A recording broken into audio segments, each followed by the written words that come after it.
Ayan. Dito lang talaga ako nakarelay kay Elebogres, no? Ayan, panoorin nyo, guys.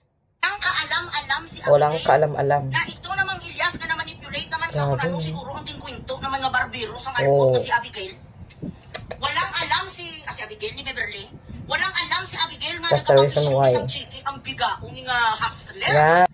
Ang kanya nga modus operandi, ginbutang yung pangalan niya, nilagay ang pangalan doon. Paano nalaman ni Abigail nga may ga-issue sang chiki ng alpod ka pamayad sa sang iya nga personal bills. Ginamit siya ang pera sang Ilyas TV Ban sa kanyang personal bills. Ang isa ka organizer nagtawag kay na Maaida, gin-issuean ko di sang chiki ni Beverly, iya man ni Ilyas TV, ni paano ni sa naka-withdraw? Sabi sa organizer, nandoon ang pangalan sa alpod Ilyas TV Ban or Beverly Alpot Labang Putay at Alpotology Chimpanzee. Doon pa lang siguro ang mutong pinakalas ang alpot na kalkal, April niyo. Mabilis sila ng ano eh. Nangyayari. Kasi siguro na manipulate na talaga si Ilyas ba? Let's say, sabihin natin si Ilyas kasi bata pa naman talaga. Let's say, kahit na ano ay andun pa rin minsan ang immaturity na tinatawag siguro. Na madali siyang, yun nga, napaniwala talaga niya si Ilyas.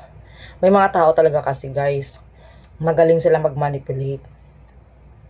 Na akala mo to talagang pag na-manipulate ka kasi talagang paniwala ka ba, tiwala ka ba, something like that. So ganun ang ginawa ni Bertoda.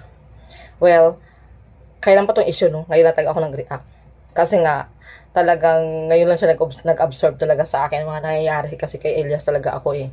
Tapos so kaya nga na nagsilabasan na lahat ng mga ganitong issue. Dahil nga siguro na talagang na-realize na talaga siguro ni Ilyas ang mga nangyayari. Now, which is nung malaman ni Abigail, kaya hindi siya naka-obra talaga kay Abigail ba? No? Nakaalala kasi ni Bertoda, yung siya talagang pinakamatalino ba no? No? Na akala niya ay kuwang-kuha niya talaga yung utak ni Ilyas. Nagkakamali ka Bertoda. Talagang wala ka talagang pupuntahan. Grabe ka. Ay naku. May mga tao talagang masarap ang magaling mag-pretend. You're a great pretender. Ambot sa'yo.